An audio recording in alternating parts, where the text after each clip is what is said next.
Hello বন্ধুরা, চলে এসেছি নতুন একটা ভিডিও নিয়ে। তো প্যান্ডেলের ভিডিও তো অনেকেই আসছে, কাজের ভিডিও আমি দিতে পারছি না, কারণ হচ্ছে কাজের বিভিন্ন চাপের জন্য, বিয়েবাড়ি ভাড়া প্লাস হচ্ছে নিজেদেরও ব্যবসার কিছু এই ধরনের লাইটের জন্য তৈরি বিভিন্ন ধরনের অর্ডার আসছে।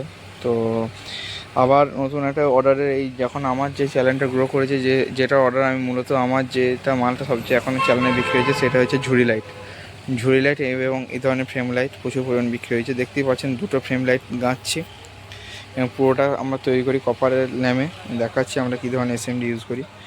এই দেখতে পাচ্ছেন হলুদ গার্ডেনের এসএমডি এবং তারের গেজ আমি দেখাচ্ছি। তারের গেজটা যদি ক্যামেরায় ফোকাস নেই, তো তারের গেজ দেখতেই পাচ্ছেন, তারের গেজের পুরো কপার। এবং এইদিকে দেখতে পাচ্ছেন সমস্ত নিউ এসএমডি। তো এক দাদা কাঁথি থেকে অর্ডার দিয়েছে, এটা কাঁথি, এবং আমাদের এগরা থেকে দুজন দাদা অর্ডার দিয়েছে। তো এদিকে দেখতে পাচ্ছেন ঝুড়ি রেডি হয়ে গেছে। আমি ঝুড়ির কমপ্লিট ভিডিও আপনাদেরকে দেবো। দেখতে পাচ্ছেন 6 পিস ঝুড়ি একদম রেডি। তো এই ঝুড়িগুলো আমি জ্বালিয়ে দেখাবো যতগুলো সম্ভব পারা যায়। তো এইগুলো করার সময় মেকিং ভিডিও করা হয়নি, কারণ হচ্ছে আমি কাজের চাপে ছিলাম, বলছি আপনাদেরকে বারবার। দেখতে পাচ্ছেন এগুলো হচ্ছে সম্পূর্ণ একদম কপারের এসএমডি দিয়ে ব্ল্যাকটা ইউজ করেছি ঝুড়িতে আমি, কারণ ঝুড়িতে ব্ল্যাকটা ইউজ করলে আমার ভালো লাগে। তো আর এইগুলো আমি সাদাটা ইউজ করছি, দুটোটাই সেম, কিন্তু ব্ল্যাকটায় আর এটা বিভিন্ন ডিপেন্ড করছে লোকে কোনটা কি নেবে, তো একই ব্যাপার। তো আমি ব্ল্যাকটা এটা ইউজ করেছি ঝুড়িটাই। তো কেমন লাগছে আপনারা কমেন্ট করে জানাবেন ঝুড়িটা অবশ্যই।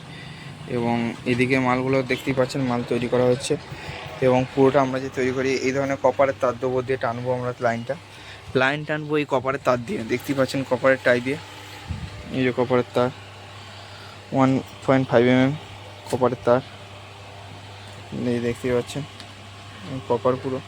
এবং এসএমডি ইউজ করি, দেখতে পাচ্ছেন এক্সপিএলের এসএমডি মূলত আমরা বেশিরভাগ ক্ষেত্রে ইউজ করি। এবং সব কিছু রেটের উপর নির্ভর করছে, মেকানিক্যাল গাছও অনেকে নিচ্ছেন। তো দেখতেই পাচ্ছেন এটা হচ্ছে গোল্ডেন বা ওয়ার্ম হোয়াইট যেটা কালার। তো ওয়ার্ম হোয়াইট, তো এই কালার কম্বিনেশান আমরা কি রেখেছি, তো এইখানটা নীল ইউজ করছি, এই বর্ডারটা ইউজ করবো হলুদ। বর্ডারটা ফিক্সড, বর্ডারটা রানিং করবো না, কারণ বেশি রানিং করলেই আপনার জিনিস তো মালটা নষ্ট হবে বেশি। এবং এইখানটা হলুদ রেখেছি, এই পাতাগুলো সবুজ অবশ্যই, ফুলটা দিয়েছি লাল। এবং এইখানটা যে এইটা ওয়ার্ম হোয়াইট দেবো, সাদা দেবো ভেবেছিলাম, তো সাদাটা দেবো না, ওয়ার্ম হোয়াইট দেবো। ওয়ার্ম হোয়াইটের এটা রানিং করবো, তার ফলে কি এটা খুব সুন্দর দেখতে লাগবে। তো রানিং কীভাবে করতে হয় আপনারা অনেকে জানেন, অনেকে জানেন না, তো সেইটার ভিডিও অবশ্যই আসবে। দেখতে পাচ্ছেন এদিকে আমাদের একটা ভাই কাজ করছে। তো অবশ্যই ভিডিওটা যদি ভালো লাগে লাইক কমেন্ট শেয়ার করবেন। এবং আপনাদের যদি এই ধরনের ঝুড়ি লাইট এবং এই ধরনের ফ্রেম লাইটের প্রয়োজন হয় আমার কাছে যোগাযোগ করতে পারেন, আমি ডেলিভারি দিয়ে থাকি যতটা সম্ভব, যদি আমার এরিয়ার মধ্যে হয়। তো ঠিক আছে, রাখলাম, ভিডিওটা এখানে শেষ করলাম। তো গাইজ এটা হচ্ছে ওইটার নিচেটার ফ্রেমটা, আপনারা যারা জানেন এই সম্বন্ধে, জানেন না অনেকেই, তো এইটার হচ্ছে এটার নিচেটার ফ্রেমটা।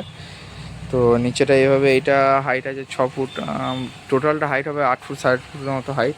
আর মাথার উপর এই ঝুড়ি বসানো হবে, তো ঝুড়ি কমপ্লিট হয়ে গেছে অলরেডি, ঝুড়ির ভিডিও আসছে না, আমি কমপ্লিট ভিডিওগুলো জ্বালিয়ে একদিন দেখাবো। আর এটা হচ্ছে এইটা দেখতে পাচ্ছেন নিচেটা, তো কাজ চলছে, এদিকে ঝুড়ি আছে, এদিকে যে মাথাগুলো। তো রানিং করবো, এই পোর্শনটা রানিং হবে, এই যে মাঝের যে এটা রানিং, এটা সম্পূর্ণ রানিং হবে, উপরটা নিচেটা। তো রানিংটা একটু মানে আপনার ডিফিকাল্ট, যেটা এইখানকার মধ্যে সবচেয়ে ডিফিকাল্ট যে জিনিস সেটা হচ্ছে রানিং। আর কোনো জিনিস রানিং ডিফিকাল্ট বলতে কিছু নেই। তো রানিংটা তাছাড়া করবো সম্পূর্ণ একটা আলাদা রকমের, দেখা যাক কতটা কী হয়। তো যারা এই ভিডিওটা প্রথম দেখছেন অবশ্যই জানেন না, তারা আমার চ্যানেলে আগে ভিডিও দেখে নেবেন এবং যদি ভালো লাগে মালে অর্ডার করবেন অবশ্যই। তো এইখানে চ্যানেলটা ভালো লাগে লাইক কমেন্ট শেয়ার করবেন। ওই ঝুড়িগুলো কমপ্লিট দেখতে পাচ্ছেন, ঝুড়িগুলো কত সুন্দর ফিটিং হয়ে যায়, ভেতরে 5 চ্যানেল মেশিন ইউজ করা আছে। তো গাইজ দেখতে পাচ্ছেন কাজ চলছে, তো প্রায় ফ্রেমটা কমপ্লিটই হয়ে এসছে। এই জায়গাটা রানিং করবো আপনাদেরকে বলেছিলাম, আর এই পাশটা আমরা হলুদের বর্ডার দেবো। এবং ফুলটা দেখতেই পাচ্ছেন, ফুলটা গাঁথা প্রায় কমপ্লিটই হয়ে এসছে। তো যতটা সময় আমরা চেষ্টা করছি সৌন্দর্য আনার। তো এখনও পর্যন্ত ল্যাম্প গাঁথা মনে হচ্ছে খুবই বেটার হয়েছে। আপনারা কমেন্ট করে জানাবেন যে ল্যাম্প কেমন গেঁথেছি আমরা, অবশ্যই আপনাদের কমেন্টে আমাদের অনুপ্রাণিত করে অনেকটা। তো যদি ভিডিওটা ভালো লাগে লাইক করুন, শেয়ার করবেন এবং এই ধরনের মালের জন্য অর্ডার করুন। এবং ঝুড়ি, যেটা আমার মূলত আমার চ্যানেলটাকে গ্রো করেছে, ঝুড়ি লাইট, এই ঝুড়ি লাইট আপনারা অর্ডার করতে পারেন খুব সহজে। আমার যতটা সম্ভব আমি সব জায়গাতেই মাল পাঠাই। এগুলো দীঘা যাবে, কাঁথি যাবে, পুরুলিয়া যাবে 10 পিস, বাঁকুড়াও আপনার গেছে, বাঁকুড়া পশ্চিমে। তো যারা মাল অর্ডার করেননি তারা খুব শীঘ্রই মাল অর্ডার করুন, সামনে দুর্গা পুজো। মাল কিন্তু ভালো করে বানানোর চেষ্টা করা হচ্ছে এবং আপনারা নিজেরা আসতে পারেন আমার গোডাউন বর্ধমান টাউন থেকে আপনার 30 কিলোমিটার এবং জায়গাটার নাম হচ্ছে ইন্দাস। এটা বাঁকুড়া জেলার কিন্তু বর্ধমানের বর্ডার। তো ইন্দাস জায়গার নাম। কতুলপুর থেকে আপনাদের হয়ে যাবে এটা 18 কিলোমিটার রাস্তা। তো চাইলে আপনারা আসতে পারবেন।